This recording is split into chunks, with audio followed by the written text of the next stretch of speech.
month of Halloween is upon us, and what could be a better way to kick things off than a spooky tale from Edgar Allan Poe? To my mind, his work has never really been translated successfully to film or TV for that matter. Sure, the Roger Corman films from the 60s were pretty good for their time and budget, but they are a little questionable as adaptations.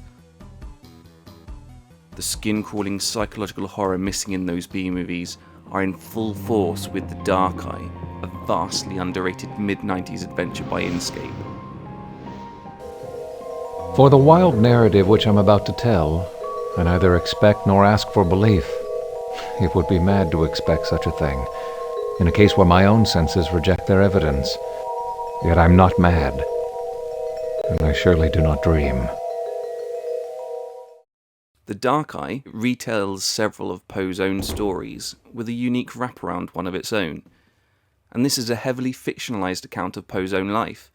There you are. You haven't just come, but it's exceedingly dangerous to traverse the coast this time of day. The main bulk of the game focused on three of his most famous works: The Cask of Amontillado, The Telltale Heart, and Berenice. It also takes the time to recite some of his more famous prose and poems, and some beautifully realised hidden scenes. It was many and many a year ago, in a kingdom by the sea, that a maiden there lived, whom you may know by the name of Annabel Lee. Interaction is very minimal. There are very few moments that could even be loosely considered as puzzles. Instead, The Dark Eye perhaps most closely resembles an interactive CD-ROM, or perhaps the more modern walking simulator. Whether or not this is a bad thing all depends on the player, really. But in this instance, I found it to be an entirely compelling and well put together design. The game could easily have been a simple interactive retelling of Poe's work, but it distinguishes itself by going deeper into the human subconscious than the original stories. Their steady decline. Here, each tale has more than one narrator, with a far greater emphasis on the victim's point of view. It even touches on Poe's fascination with the popular 19th century pseudoscience of phrenology. This is the old-timey theory that once thought the brain is separated into emotional states, such as friendship and secretiveness. The shape of your head was even considered to be a mark of your personality. Naturally, it's now been debunked, but in the game it's depicted in the progress menu, which represents a diagram of the phrenologically sectioned brain. The graphics are mostly rendered in some freakish stop motion that almost look and act like marionettes. Their expressionless faces add to an already off-kilter tone, giving it a very distinct look and feel that fits perfectly with the subject matter. The agreements are in place. Tomorrow is the day. Giano, how I've waited for this moment. We'll be rich beyond imagination.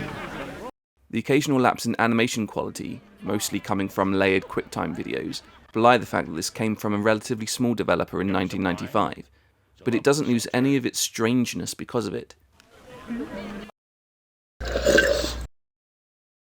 The voice talent is also respectable for the era. Casting the famed author William S. Burroughs in selected scenes adds a gravitas few could give. Knowing his own tragic backstory and his culpability over the accidental death of his young wife, his narration of the poem Annabel Lee is remarkably haunting. The only downside is that his slurred speech is often unintelligible, making it quite difficult to hear the words he recites. The fumes can do all sort of damage to you. But he does play one unique character in the game, called Uncle Edwin. And it's here where his iconic speech patterns are used to its advantage. Poor soul. He scratched out his own eyes in a fit of frenzy. His own eyes! This kindly patriarch does not appear in any of Poe's work, and only features during the wraparound story. Even so, it's definitely in keeping with his style, and its unfamiliar plot genuinely took me by surprise on my first playthrough. What a delightful time that was. Cousin, you've come. Oh, we're so happy. I feel much better. Here, you play, I'll sing. Please? Certain elements of this tale are taken directly from Poe's own life. His wife, Virginia, suffered from consumption, which first became apparent when she sang to him as he played the piano. This is directly referenced in the character of Elise, who suffers the same fate, though later events are entirely made up. Oh my. Blood.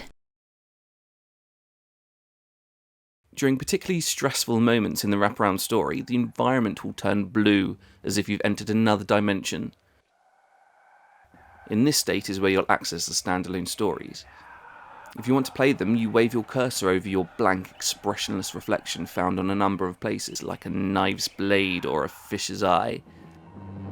From here, you'll be zapped into the mind and body of a Poe character in the midst of its own tale. Revenge means nothing unless the avenger makes himself known to his victim. You go through each narrative twice, once as a villain and again as the victim. Occasionally, when the two meet, you can see your reflection in their eyes, giving you an opportunity to change places. This feature isn't necessary to complete the game, but it makes for an effectively creepy contrast between their thought processes and motivations. Much like the internal monologues that are very much part of Poe's prose, you're forced to listen to the paranoid ramblings of the killers and the oblivious musings of the victims.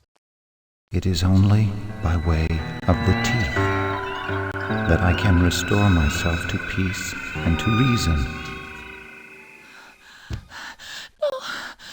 These thoughts attempt to rationalise the nasty things you know you're about to do. And then, once you transfer into the consciousness of the victim, you witness every moment, every panicked thought as they're buried alive, or worse. Please! I'm alive! As a result, the horror is as tense and potent as any nightmare. I often feel the need to return to the Dark Eye, particularly at this time of year. I like to relive the fears of being buried alive, trapped behind a brick wall, or being spied on while I sleep. In fact, revisiting the whole game is something of a creepy joy. Without a doubt, The Dark Eye is absolutely the best adaptation of any of Poe's work, and I highly recommend any of you play it.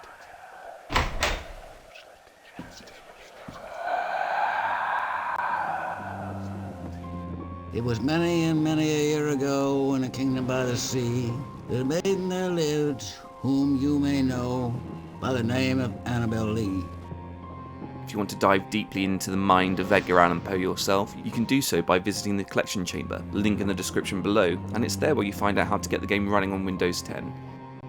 If you'd like what I do, please like, share, subscribe, and if you fancy joining my Patreon, go do that as well if you can. Thank you all for watching, and I'll see you next time on the collection chamber. And neither the angels in heaven above, nor the demons down under the sea, could ever dissever my soul from the soul of the beautiful Annabel Lee. For the moon never beams without bringing me dreams of the beautiful Annabel Lee. And the stars never rise, but I feel the bright eyes of the beautiful Annabel Lee. And so all the night tide I lie down by the side of my darling, my life and my bride, in the sepulchre there by the sea, in her tomb by the sounding sea.